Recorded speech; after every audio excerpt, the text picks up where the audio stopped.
ఆంధ్ర రాజకీయాల్లోకి వైసీపీ వచ్చిన తర్వాత ఆంధ్రప్రదేశ్ రాజకీయాలన్నా ఆంధ్రప్రదేశ్ రాజకీయ నాయకులన్నా చిన్న చూపు అసహించుకునే స్థాయికి ఆంధ్రప్రదేశ్ని ఈ వైసీపీ దిగజార్చిందని చెప్పడానికి చాలా బాధగా ఉందని చెప్పేసి, చాలా నిజంగా ఘోరంగా ఉందని చెప్పేసి కూడా నేను మనవి చేస్తాను. ఆస్తి కోసం, అధికారం కోసం వైసీపీ నాయకులు ఎంతకైనా దిగజారి విధ్వంసకర విధానాలు, భయాందోళనలు చేసే రాజకీయాలనే 3 రెక్కల మీద ఈ పార్టీ మనుగడ సాగిస్తుందని చెప్పేసి కూడా నేను ఈ సందర్భంగా తెలియజేస్తామని. నేను ఆస్తి కోసం, అధికారం కోసం వైసీపీ నాయకులు ఎంతకైనా దిగజారుతారని చెప్పేసి వైఎస్ వివేకానంద రెడ్డి గారి దగ్గర నుంచి ఈరోజు దస్తగిరి వరకు కూడా చాలా స్పష్టంగా అర్థమవుతుందని చెప్పేసి మనం చేస్తాను. ఒకటే మోడస్ ఆపరెండి.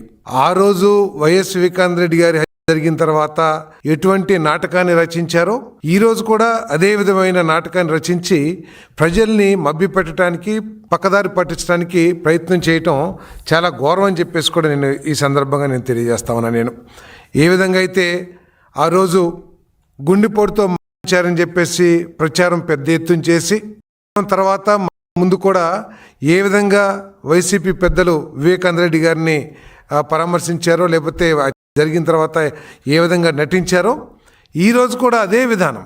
దస్తగిరి జరిగితే వీరికి తెలిసినట్లు, వీరికి సమాచారం ఉన్నట్లు, ఇదేదో గంజి బ్యాచ్ లాగా అని చెప్పేసి చిత్రీకరించడానికి ప్రయత్నం చేయటం, మరణించిన తర్వాత ఎవరైతే ప్రధాన నిందితులుగా పేర్కొనబడుతున్నారో ఇప్పుడు పత్రికల ద్వారా కానీ ప్రజల్లో కానీ, ఆ వ్యక్తులు వెళ్ళేసి మొసలి కన్నీరు కారుస్తారు ఆ దగ్గర. ఇంతకంటే ఘోరమైన నీచమైన రాజకీయాలు ఎక్కడైనా ఏ రాష్ట్రంలో సరే ఉంటాయని చెప్పేసి నేను ప్రశ్నిస్తా ఉన్నా. నేను ఎందుకంటే 2019 నుంచి 2024 వరకు అధికారాన్ని అడ్డుపెట్టుకుని వైసీపీ నేతలు ఏ విధంగా ఇటువంటి దస్తగిరి లాంటి వాళ్ళని అడ్డుపెట్టుకుని ఆస్తులు సంపాదించారో ఈరోజు దస్తగిరి ఇల్లు పోలీసులు రైడ్ చేసినప్పుడు అర్థమవుతుందని చెప్పేసి కూడా మనం చేస్తాను. నిజంగా అసలు వీళ్ళు రాజకీయ పార్టీగా ఉండటానికి అర్హత ఉందా లేదా అని చెప్పేసి ఎలక్షన్ కమిషన్ కూడా వీరి విధి విధానాలు, మోడస్ ఆపరెండి, వీరి మీద వస్తున్న కేసులు ఇవన్నీ కూడా పరిశీలించాల్సిన అవసరం కూడా ఉందని చెప్పేసి నేను మనవి చేస్తా ఉన్నాను. నేను ఎందుకంటే వీళ్ళే చేపిస్తారు, మళ్ళీ వారి పరామర్శ వీరే చేస్తారు, మళ్ళీ దానికి పోలీసుల్ని తప్పుదో పట్టించే విధంగా, లేకపోతే ప్రజల్ని తప్పుదో పట్టించే విధంగా దానికి కారణాలు కూడా వీరి పత్రిక ద్వారా, వీరి ఛానల్ ద్వారా ప్రయత్నం చేస్తారు. ఇంతకంటే ఘోరమైన దిగజారిన పత్రికలు కానీ లేకపోతే రాజకీయ పార్టీలు కానీ ఉన్నాయని చెప్పేసి నేను ప్రశ్నిస్తా ఉన్నాను. నేను ఈరోజు దస్తగిరి ఇంట్లో నిన్నటి వరకు ప్రాథమిక సమాచారం ప్రకారం 100-150 కోట్ల రూపాయలు ఆస్తులకు సంబంధించిన డాక్యుమెంట్స్ లభించాయని చెప్పారు.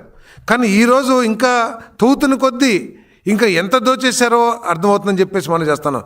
ఈ రోజుకి దొరికిన డాక్యుమెంట్స్ కానివ్వండి, అగ్రిమెంట్లు కానివ్వండి, లేకపోతే ఇంకా రాసుకున్న కాగితాలు కానివ్వండి, అవన్నీ కూడా 500 కోట్ల వరకు ఉంటాయని చెప్పేసి ఈరోజు మరి అక్కడ ప్రజలందరూ కూడా చెప్పుకుంటున్నారంటే ఏ మేరకు దోపిడీ చేశారో ఒకసారి అర్థం చేసుకోవాలని చెప్పేసి నేను మనం చేస్తాను. ఈ దస్తగిరి అనే వ్యక్తి ఎవరు అసలు ప్రజలందరూ కూడా తెలియాల్సిన అవసరం ఉంది. ఈ దస్తగిరి అనే వ్యక్తి మన అవినాష్ రెడ్డి గారికి కాదు, ఎంపీ అవినాష్ రెడ్డి గారికి, అదేవిధంగా రవీంద్రనాథ్ రెడ్డి మాజీ ఎమ్మెల్యే గారికి అత్యంత సన్నిహితుడు అని చెప్పేసి కూడా ఈ సందర్భంగా నేను తెలియజేస్తా ఉన్నాను. అంతేకాదు తాడేపల్లి పెద్దలకు కూడా ఈయన చాలా సన్నిహితుడు. ఎందుకంటే వారితో ఉన్న ఫోటోలను చూస్తే ఎంత సన్నిహితులో అర్థమవుతుందని చెప్పేసి కూడా నేను మనం చేస్తా ఉన్నాను. నేను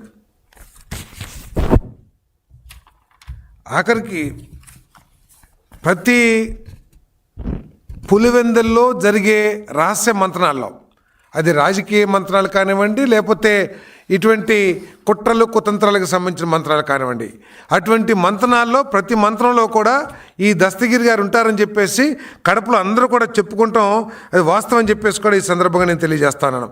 దీంట్లో ఆశ్చర్యం ఏంటంటే చీకట్లో చంపారు, మళ్ళీ ప్రొద్దున్నే వెళ్ళేసి మొట్టమొదటిగా వీళ్ళే వాళ్ళకి నివాళులు అర్పించడం, లేకపోతే మొసలి కన్నీరు కారుస్తాం చేస్తూ ఉంటారని చెప్పేసి కూడా నేను మనం చేస్తాను.